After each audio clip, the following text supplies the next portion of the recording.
Magandang umaga sa inyong lahat. Kami po ang mga magulang mula sa Eugenia Ravasco Foundation Inc. Daycare Center. Kinalulugod po naming ibahagi ang aming dula na pinamagatang Lahat para sa Panginoon, ang talambuhay ni Blessed Mother Eugenia. Hinahangad po namin na mapukaw ang inyong mga damdamin sa dulang ito. Halina at ating panoorin.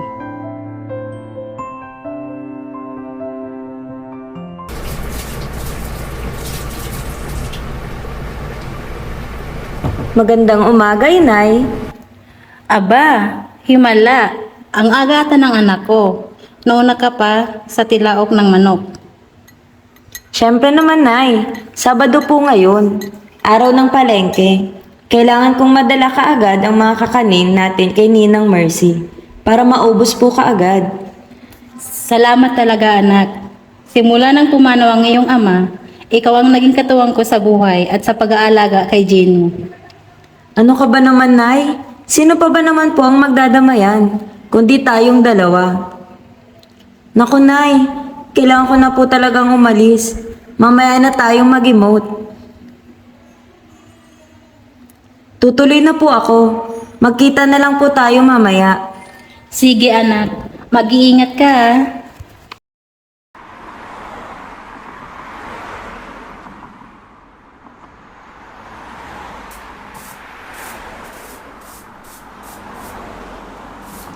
Jeannie, ang aga mo yata ngayon.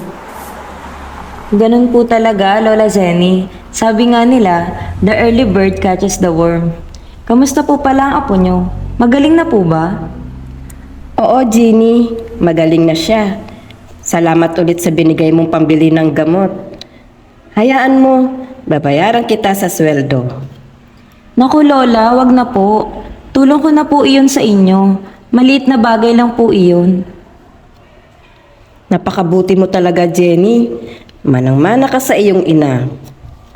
Salamat po, Lola Zenny. Tutuloy na po ako. Kamusta mo na lang po ako kay Marlon. Babay po. Ingat ka, Jenny.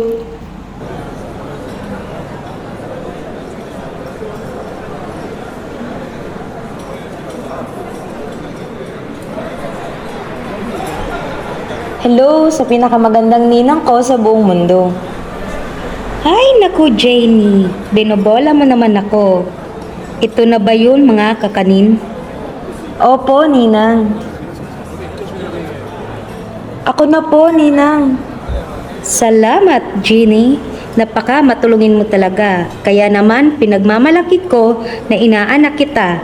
Ito nga pala yung bayad sa mga kakanin. Salamat po, Ninang. Tutuloy na din po ako. Tutulungan ko pa po gumawa ng kakanin si Nanay. Maraming salamat po ulit.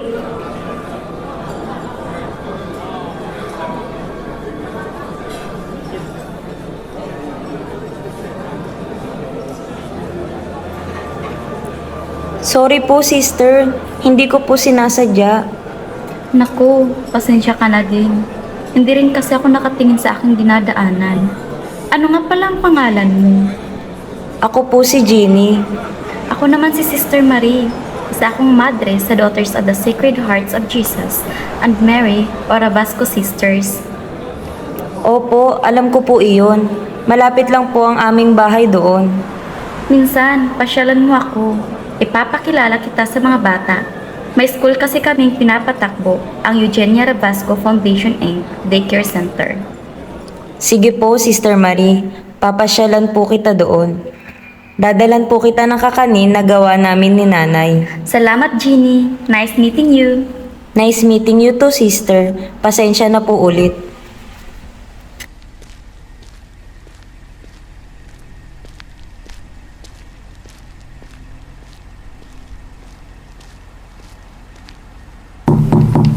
Tao po. Tao po. Jeannie, ikaw pala yan. Magandang umaga, sister. May dala po akong kakanin para sa inyo at sa mga bata. Naku, nag-abala ka pa. Maraming salamat. Halika, pasok ka. Wow!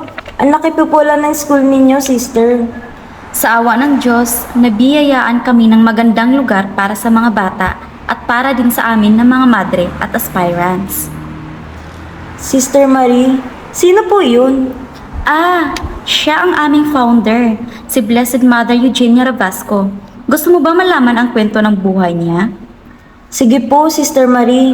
Gusto ko pong malaman.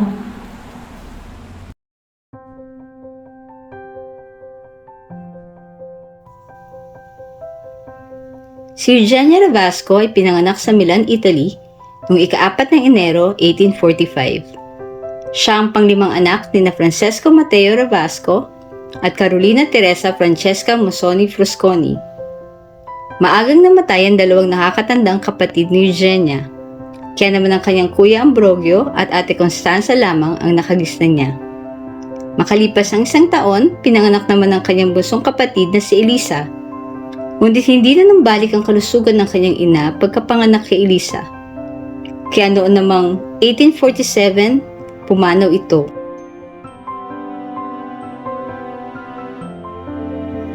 Kinupkop ang magkakapatid ng kanilang tiyahin na si Marieta na nagsilbing pangalawang ina nila lalo na kay Eugenia.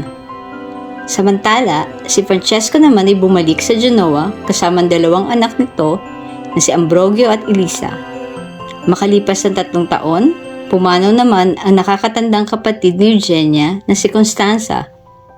Labis itong dinamdam ni Eugenia, ngunit pinuna naman ito ng labis ang pagmamahal at atensyon ng kanyang tiya at tiyo. Di kalaunan ay nakasama na din ni Eugenia ang kanyang ama at dalawang kapatid. Pero ito ay panandali ang kasiyahan lamang dahil pagsapit ng ika-20 ng Marso 1855 ay papanaw ang kanyang amang si Francesco. Kinupkop ang magkakapatid ng kanilang tiyuhin na si Luigi na kalaunan ay papanaw din. Pagsapit ng 1862, makikilala ni Eugenia ang isang napakahalagang tao sa buhay niya.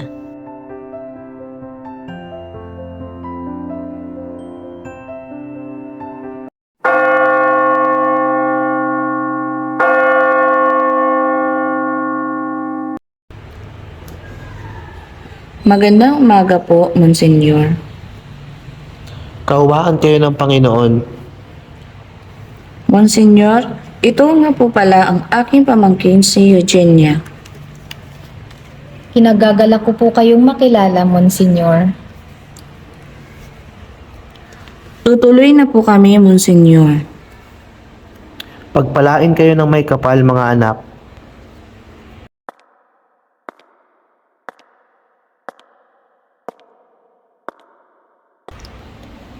Eugenia, nasa tamang edad ka na. Ang nais ko sana ay makasal ka para naman may katuwang ka sa buhay. Mahirap mamuhay na mag-isa. Tia, Si Giovanni, galing siya sa mabuti at mayamang angkan. Ang mga Ferrari, magiging mabuti siyang asawa para sa iyo. Pag-isipan mo, Eugenia.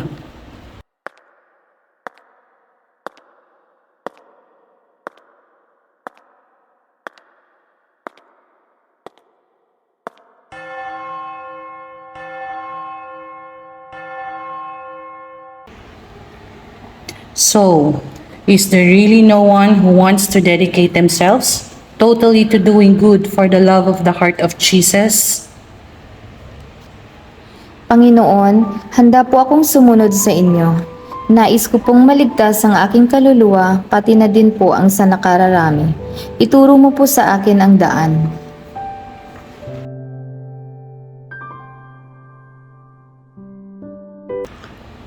Eugenia, nakawi ka na pala? Saan ka galing? Nagsimba lang po, Tia. Alam mo, Tia, kanina sa misa, para po akong kinausap ng Panginoon. Napagtando ko po na nais kong magsilbi sa simbahan at matulungan ng mga tao para mapalapit sa Panginoon. Eugenia! Buo na po ang desisyon ko, Tia.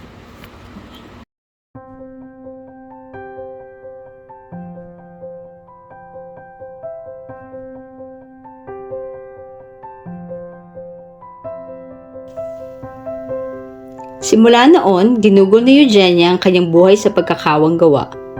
Kasama ang kapatid na si Elisa, naging abala sila sa pag-aalaga ng mga may sakit sa iba't ibang ospital.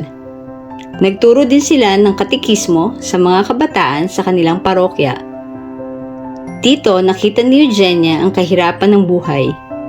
Nakita rin niya na maraming batang babae ang hindi nakakapag-aral at walang magandang buhay.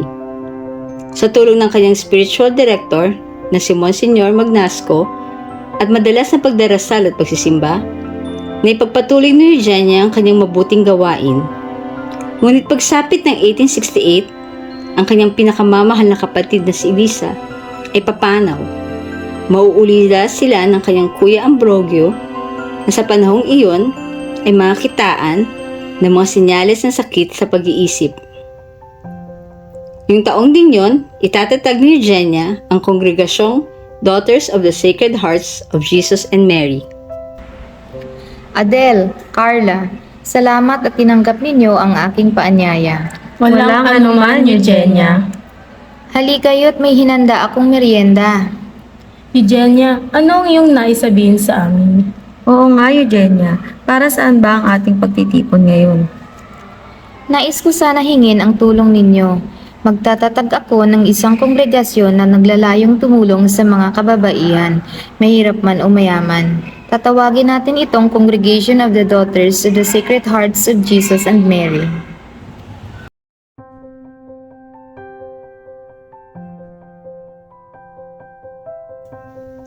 Nagtagumpay si Mother Eugenia na may tatagang kongregasyong Daughters of the Sacred Hearts of Jesus and Mary. Para kay Mother Eugenia, ang kaligtasan ng lahat ay napakahalaga. Naniniwala siya na ang bawat isa ay nararapat mahalin at may ligtas. Nakita din ni Mother Eugenia ang kakulungan ng paaralan para sa mga kabataan, lalong-lalo na para sa mga kababaihan. Dahil dito, nagtayo siya ng paaralan. Una para sa elementarya at di kalaunan para sa sekundarya.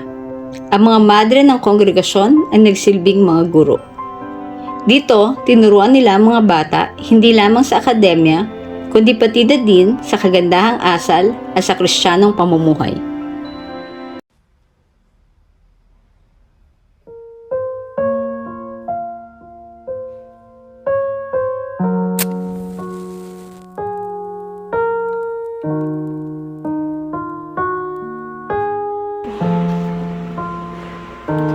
Sa ngalan ng Ama, ng Anak, at ng Espiritu Santo. Amen. Panginoon, bigyan mo po ako ng lakas upang araw-araw kong magampanan ang aking tungkulin dito sa kumbento at sa aming paaralan. Naway magabayan ko po ang mga bata sa tamang landas patungo sa iyo. Tulungan niyo din po ang aking mga kasamahan dito sa kumbento at ang mga guro na maging malakas at matatag sa hamon ng buhay. Amen.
Mother Eugenia, may tao pong naghahanap sa inyo.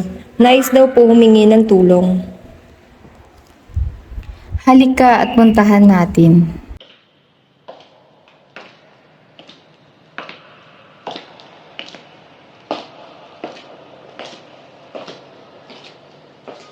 Magandang umaga po, Mother Eugenia. Pasensya na po sa abala, wala na po talaga kaming malapitan. Wala kayong dapat ipag-alala. Ang kumbento namin ay bukas para sa lahat ng mga nangangailangan. Sister, maaari mo bang kunin ang mga supot na iyon sa mesa? Ito po, Mother. Narito ang mga pagkain na maaari niyong pagsaluhan ngayong Pasko. Maraming salamat po, Mother Eugenia. Sister, napakabuti po ninyo. Pagpalain kayo ng may kapal.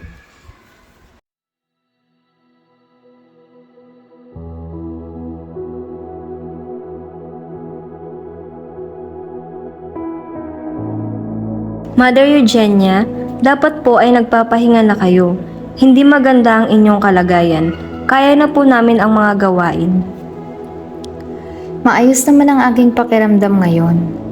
Hayaan mo muna akong pagmasdan ang saya ng mga bata.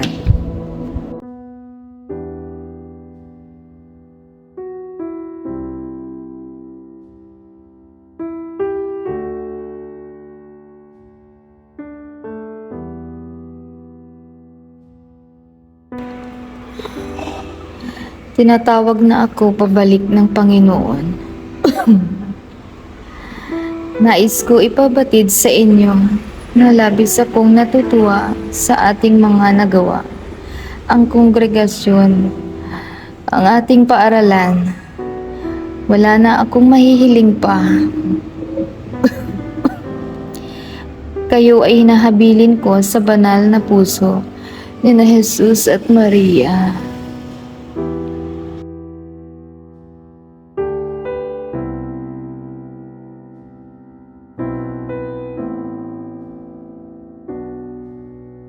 Pumanaw si Mother Eugenia noong December 30, 1900 at noong 1909, kinilala ng Santo Papa ang Daughters of the Sacred Hearts of Jesus and Mary na isang katolikong kongregasyon. Hindi na ito naabutan ni Mother Eugenia. Ngunit, naiwan naman niya ang isang magandang kongregasyon na patuloy na tumutulong sa mga nangangailangan. Noong April 27, 2003, si Mother Eugenia ay na-beatify sa Roma dahil sa pagiging mabuting halimbawa sa mga Katoliko. At dahil na rin sa naging matagumpay niyang buhay, sa ngayon, kami ng mga Rabasco Sisters ay pinagpatuloy ang mga nasimula ni Mother Eugenia. At ang mga alaala at pangaral niya ay nabubuhay sa amin ng mga Rabasco Sisters. Napakaganda naman po pala ng talambuhay ni Mother Eugenia. Isa siyang inspirasyon para sa akin. Oo, Jeannie. Tunay na isang inspirasyon si Mother Eugenia sa ating lahat. Sister Marie, maaari ba akong maging Rabasco sister tulad mo? Oo naman, Jeannie. Halika, ipapakilala kita sa aming Mother Superior.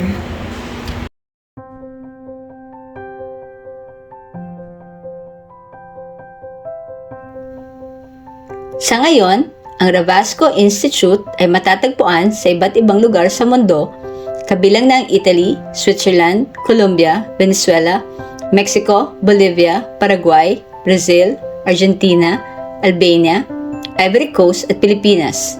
Tunay ngang isang magandang ehemplo si Blessed Mother Eugenia.